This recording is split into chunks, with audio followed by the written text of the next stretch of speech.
दोस्तों विश्व के सबसे महानतम सम्राट चक्रवर्ती प्रियदर्शी सम्राट अशोक की आज जयंती है। दोस्तों भारत में अलग अलग डेट पर इसमें इनकी जयंती मनाई जा रही है। सूरत में 22 तारीख से ही इसमें मनाया जा रहा है और मेरे यहाँ जो कैलेंडर है वो आज की डेट पर 26 तारीख को दिया है। मतलब अलग अलग टाइम पे मनाया जा रहा है, कोई बात नहीं है, पर हम लोग इन्हें याद कर रहे हैं, ये बात जरूरी है। सम्राट अशोक ऐसे एक शासक हैं जो आधे एशिया पर उन्होंने अकेले शासन किया था। उनके समय भारत के जो विरोधी थे वो आक्रमण करने से डरते थे। सम्राट अशोक का सबसे प्रमुख कार्य जो है भारतीय संविधान में निहित सारनाथ में स्थित अशोक स्तंभ चिन्ह जो है हमारा राष्ट्रीय प्रतीक है और यह प्रतीक सम्राट अशोक के धम्म, अहिंसा, करुणा, न्याय, धर्मनिरपेक्षता और शांति के सिद्धांतों को दर्शाते हैं, जिन्हें स्वतंत्रता के बाद भारत ने अपना राष्ट्रीय पहचान बनाया। सम्राट अशोक ने अपने साम्राज्य में अस्पताल, सड़कों के किनारे छायादार पेड़ और कुएं बनवाए, जो आज हमारे संविधान के डीपीएसपी में निहित है। डीपीएसपी मतलब राज्य के नीति निर्देशक तत्व।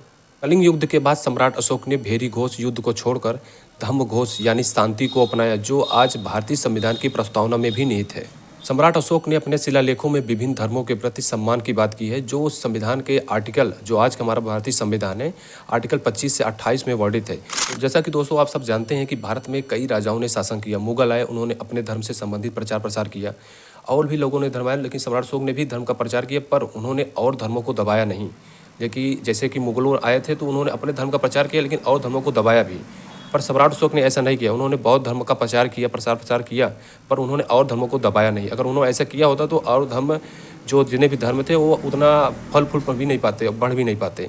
तो यही कारण है सम्राट अशोक के और राजाओं में अंतर। जो उनका चिन्ह है अशोक चिन्ह, हमारा राष्ट्रीय चिन्ह इसलिए बना क्योंकि वह शांति का प्रतीक है, धर्मनिरपेक्षता जो दर्शाता है। इसी वजह से हमारे जो उस समय के संविधान निर्माता थे, उन्होंने जानबूझकर इस चिन्ह को अपनाया, जिससे भारत में शांति व्यवस्था कायम रहे। क्योंकि हमारे देश में कई धर्म के लोगों निवास करते हैं यहाँ पर, जैसे उसमें भी बताया था, कई भाषाओं के लोग यहाँ पर निवास करते हैं। उनको एकजुट करने के लिए यही एक रास्ता था, और यही होना भी चाहिए। किसी भी राष्ट्र को अगर विकास करना है तो वो धर्म के नाम पर ना, बल्कि अपने विकास के नाम पर आगे बढ़ सकता है। धर्म के नाम पर जितने भी देश आज के समय में हुए हैं, सभी लोग बर्बाद हो रहे हैं।